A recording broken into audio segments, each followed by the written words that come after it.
क्षेत्रामध्ये काम करते. 25 वर्षापासून आपल्या संस्थेच्या माध्यमातून आपण नीट, जेई अशा विद्यार्थ्यांची तयारी दरवर्षी आपण वेगवेगळ्या मार्गातून आपले नॉलेज अपडेट करून किंवा नवीन एजन्सीच्या माध्यमातून आपण या धाराशिव जिल्ह्यातले गरीब मुलांसाठी आपले प्रयत्न चालू आहेत.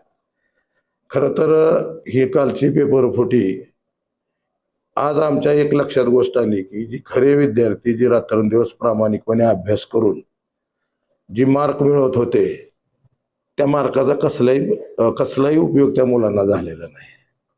कारण एकूण बघा 1,29,000 विद्यार्थीच्या जागा या भारतामध्ये आहेत. त्यापैकी 63,000च्या जवळपास आपल्या महाराष्ट्रामध्ये आहेत विद्यार्थी संख्या ऍडमिशनसाठी. एसी लावली बरोबर, खिडक्या उघड. तर या परीक्षेमध्ये हे परीक्षे सतत रात्रंदिवस प्रामाणिकपणे सकाळी 7 वाजल्यापासून संध्याकाळी 8 वाजेपर्यंत आपली संस्था याच्यामध्ये काम करते. तरी सुद्धा आम्हाला 2, 4, 5, 1,000 विद्यार्थी जवळपास दरवर्षी बसतात. त्यापैकी 300 विद्यार्थी म्हणजे अतिशय बौद्धिक क्षमतेनं चांगले असलेले विद्यार्थी की ज्यांना कसल्याही परिस्थितीत नीट जेई सारखी परीक्षा ती क्रॅक करू शकतात.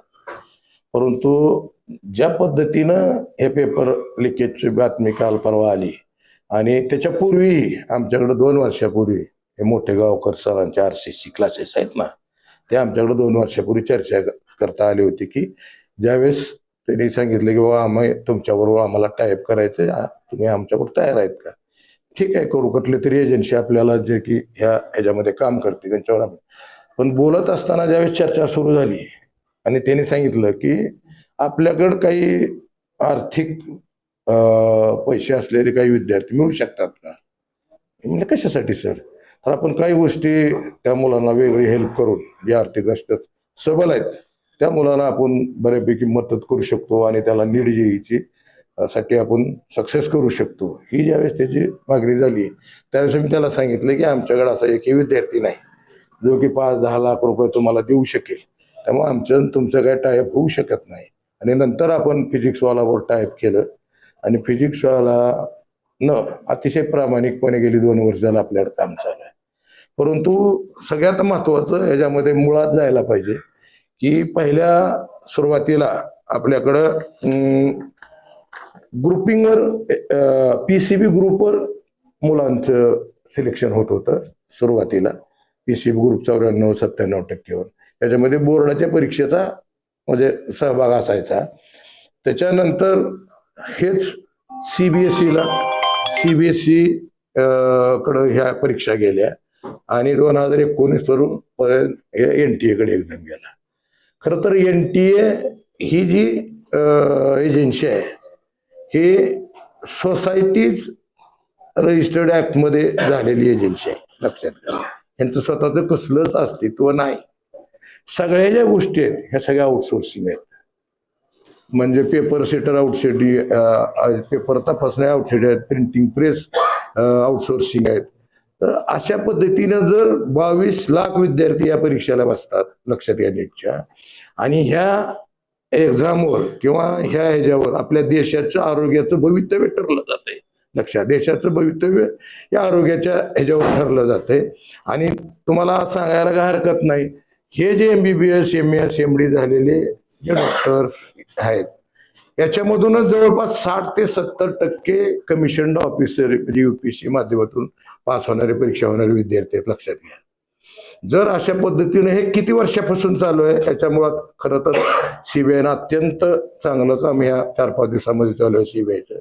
आणि CBIनं आज झालेल्या कालच्या नीटच्या एक्झाम पेपर फुटीच्या संदर्भात तर चर्चा झालीच, परंतु नुसत्या या पेपर फुटीवरच्या चर्चा न होता गेल्या 10 वर्षामध्ये असे किती मुलं पास झाली आहेत, अशा किती मुलांना मदत केलेली गेलेली आहे.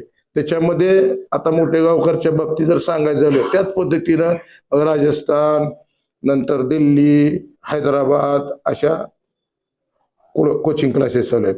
हे सगळं कोचिंग शैक्षणिक संस्था याच्यामध्ये कुठं आता लातूरनं पॅटर्न आज भारतामध्ये नाही जगामध्ये तिचं नाव. त्यामध्ये शैक्षणिक संस्थेचं काम अतिशय चांगलं होतं म्हणून सुरुवातीला, कारण ते ग्रुपिंगवर होतं त्यावेळेस, आणि ग्रुपिंगमुळे त्या शैक्षणिक संस्थेचं नाव व्हायचं. पण आज शिक्षण संस्था म्हणजे फक्त नाव नोंदणी करता राहिली. सगळी जी मुलं आहेत पैसेवाली, ज्यांचे मुलं पैसे आहेत किंवा हे, ते सगळे कोचिंग क्लासेसवर हे सगळा धंदा चालू आहे आणि कोचिंग क्लासेसमध्ये चालू आहेत. मोठेगावकरची जर तुम्ही परिस्थिती बघितली तर 5 लाखाची बॅचेची वेगळी आहे, 3 लाख रुपयाची बॅच वेगळी आहे, आणि मग नॉर्मल आपले 60,000च्या मुलांची बॅच चालली. मग आज आता काल परवा इथे जर जाहिरात बघितली तुम्ही तर 600+ मार्काची लातूर पॅटर्न आपल्या धाराशिव शहरामध्ये सुद्धा यायला लागल्या. लक्षात घ्या, आपले इथले कोचिंग क्लासेस सर्वसामान्य लोक आहेत ते त्या कोचिंग क्लासेसपर्यंत त्यांना पोहोचायला अजून 10 वर्ष लागतील त्यांच्यापर्यंत. परंतु जर एकूण 1,29,000 मधल्या जागा जर 50-60,000 जागा जर ह्या पद्धतीनं, ज्यांना मॅनिप्युलेशन आपण म्हणून मॅनिप्युलेशन पद्धतीनं की आर्थिक निकषावर जर जागा त्या भरत असतील तर सर्वसामान्याची बौद्धिक क्षमता रात्रंदिवस मेहनत करून त्यांच्या पालकाची म्हणजे पोटाला चाट देऊन बँकेचे कर्ज काढून जी आर्थिकदृष्ट्या पालक सबळ नाहीत त्या पालकांना पैसे भरू शकत नाही, अशा पालकाचं गेल्या 10-12 वर्षापासून माझ्या हिशोबाने ज्यावेळेस NTA एजन्सीनं काम घेतलं त्यावेळेस पासून आले. आज जर तुम्ही NTA दोषी ठरवलं तर NTA कसलीही गोष्ट आपल्या स्वतःच्या अंगावर घ्यायला तयार नाही. तिने सरळ सरळ सांगितले आमचा काही ह्याच्यामध्ये संबंध येत नाही, आउटसोर्सिंग केलेले प्राध्यापक. आणि हे साधं रॅकेट नाही, लक्षात घ्या, हे भारतामध्ये याचं जाळं पसरलेलं आहे. काय होतं, दरवर्षी ज्या ह्या एक्झाम घेतल्या जातात नीटच्या, ह्या एक्झामसाठी 5 राज्यातून पेपर सेटर असतात आणि 5 राज्यातून जे पेपर येतात 5 राज्यामधले ते एका राज्याचे दरवर्षी वेगळे सिलेक्ट केले जातात, लक्षात घ्या. आणि मग ही जर सगळी 5 राज्याची टोळी एकत्र आली, ही सगळी टोळी एकत्र करायला कारणीभूत आहेत कोचिंग क्लासेस. मग राजस्थान मधला कोटा असेल, हैदराबाद असेल, दिल्लीतले कोचिंग क्लासेस असतील, नंतर तुमच्या इथं नगर, पुणे, मुंबई, लातूर असे कोचिंग क्लासवाले या एजन्सीमध्ये सामील आहेत. ह्याच्यामध्ये CBIनं आमची विनंती आहे की आता याच्या पुढच्या काळामध्ये तर खरं तर ह्या सोसायटी रजिस्ट्रेशन खाल्ल्या फक्त NTA हे काम देण्याचं काम नाही. UPSC सारखी स्टॅट्युटरी बॉडी या नीट एक्झामसाठी तयार झाली पाहिजे, त्याचं स्वतंत्र अस्तित्व असलं पाहिजे. आणि त्या स्टॅट्युटरी बॉडीवर मग हे अधिकारी असतात. स्टॅट्युटरी बॉडी म्हणजे ज्या बॉडीमध्ये किंवा ज्या एजन्सीमध्ये नंतर UPSC मध्ये ज्या पद्धतीनं राजकीय हस्तक्षेप कोणी करू शकत नाही, प्रशासकीय अधिकारी हस्तक्षेप करू शकत नाही, अशी एजन्सी तयार करणं गरजेचं आहे. NTA सारखी, NTA तुम्ही तसं दर्जा दे किंवा नवीन तशी एजन्सी करा. ह्या आउटसोर्सिंगवाल्यांनी हा सगळा घपला केलेला आहे. मग त्याच्यामध्ये वेगवेगळी नाव आलेली आहे. ते कोण मनीषा वाघमारे आलेली आहे का, मनीषा म्हणतो ते, कुठली वाघमारे, वाघमारे आहे, नंतर तुमचे मोठेगावकर आहेत, अशी बरीच लोक याच्यामध्ये खरं तर आलेली आहेत. आणि ही एक कनेक्शन जी आहे, खरं तर आम्ही गेल्या 30-35 वर्षापासून म्हणजे 2097 पासून प्रयत्न करतोय. आमचे जर पारंपरिक आदर्श शिक्षण संस्थेचे जर निकाल पाहिले, ज्यावेळेस ग्रुपिंग होती किंवा PCB ग्रुपवर ज्यावेळेस एक्झाम असायच्या त्यावेळेस मराठवाड्यामध्ये आपली शाळा किंवा आपली संस्था ही नंबर 1ला असायची. आपल्याकडे 13-14 विद्यार्थी मेडिकलला जायचे आणि त्याच्याकडे आमच्याकडे रेकॉर्ड आहे ना, आजपर्यंत आपण 3,000 डॉक्टर जवळपास 61 पासून घडवलेले आहेत आणि जवळपास 15-16,000 इंजिनियर. IIT मध्ये आपले जवळ 3,000 विद्यार्थी आहेत. मग हे सगळे घडवत असताना आपण आपला जो निकष होता तो फक्त बौद्धिक क्षमतेवर निकष होता. आमचा आर्थिक ह्याच्यावर कधीही निकष आम्ही लावला नाही. आणि कारण आमच्या इथं जी विद्यार्थी आहेत ते विद्यार्थी अतिशय गरीब मध्यम ह्याच्यातून आलेले आहेत, त्याच्यामुळं आम्हाला ह्या विषयात आम्ही कधी पडलोही नाही. परंतु ह्या पद्धतीचं जर असं नुकसान होत असेल तर गेल्या 10 वर्षामध्ये किती मुलं असं आपल्या आर्थिकदृष्ट्या मुलांचं किती नुकसान झालं हे सुद्धा बघणं CBIचं काम आहे. कारण लक्षात घ्या की ह्या जर एजन्स्या ज्या काम करतात त्या एजन्स्या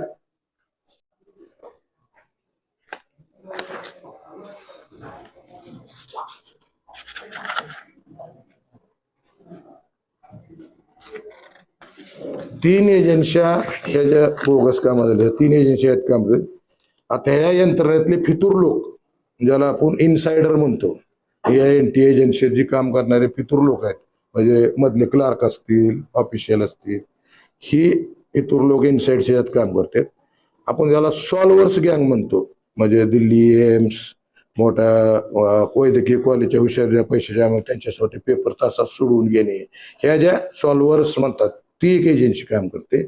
आणि स्थानिक लोकल एजंट म्हणजे काय, की हे जे विद्यार्थ्याला आपल्याला पास करायचे किंवा विद्यार्थ्याला आपल्याला मेडिकलला ऍडमिशन द्यायचंय, तर त्या ऍडमिशनसाठी प्रत्येक तुमच्या कोचिंग क्लासवाल्याने, मग मोठे गावकरचे असतील, कोट्यातले असतील, बरेच आहेत, त्या सगळ्या ज्या मोठ्या मोठ्या आहेत, यांचं नावच त्याच्यामुळं मोठं झालं. लक्षात घ्या, ह्यांनी जवळपास 30% 40% जे आर्थिकदृष्ट्या सबल आहेत त्या पालकांना त्यांनी ऍडमिशनची हमी अगोदर दिली जाते. आणि त्याच्यानंतर 5 लाख ज्याची फीस आहे, त्या 5 लाखाला 100 ते 150 मार्काचे प्रश्न दिले जात होते आतापर्यंत. आता काल बोला ते सिद्ध व्हायला लागले. 100-150 मार्काचा जर तुम्ही गेस दिला, म्हणजे 42 प्रश्न, एका प्रश्नाचे 4 मार्क असतात, एका प्रश्नाला 720 मार्काचा पेपर असतो. त्यामध्ये 42 प्रश्न तुम्हाला ऑलरेडी अगदी आन्सर की सहित अगोदर दिले असतात. 42 गुणिले 4 करा तुम्ही, म्हणजे 160 मार्क तुम्हाला ऑलरेडी त्याच्यामध्ये तुमचे वाढले जातात. त्याच्यामुळं अशी मुलं जर असे अगोदर दिल्यानंतर 10 दिवस 15 दिवस आणि असे जर निकाल लागले, तर सर्वसामान्य विद्यार्थ्याचं फार मोठं नुकसान ह्या एजन्सीने केलेलं आहे. याच्यावर कडक कारवाई होणं गरजेचं आहे. मोठे गावकऱ्यासारखी माणसं, ज्या तुमच्या बडेनी, काल बरोबर मी बडेची मुलाखत ऐकली, लोकमत, मला वाटतं लोकमतचे आहेत का ते, हा, तर त्याने फाशी दिली पाहिजे. ही जी भाषा आहे ती मला योग्य वाटते, कारण याच्यामुळे गेल्या 8-10 वर्षामध्ये एनटीची एजन्सी व्यवस्थापन दिली, त्या दिवसापासून आजपर्यंत किती मुलांचं नुकसान झालं याचा सुद्धा सीबीआयनं तपास केला पाहिजे. आणि ज्या शैक्षणिक संस्था प्रामाणिक, याच्यामध्ये मी पालकांना, आपल्या माध्यमातून पालकांना विनंती करणार आहे की कुठेही तुमच्या मुलाचा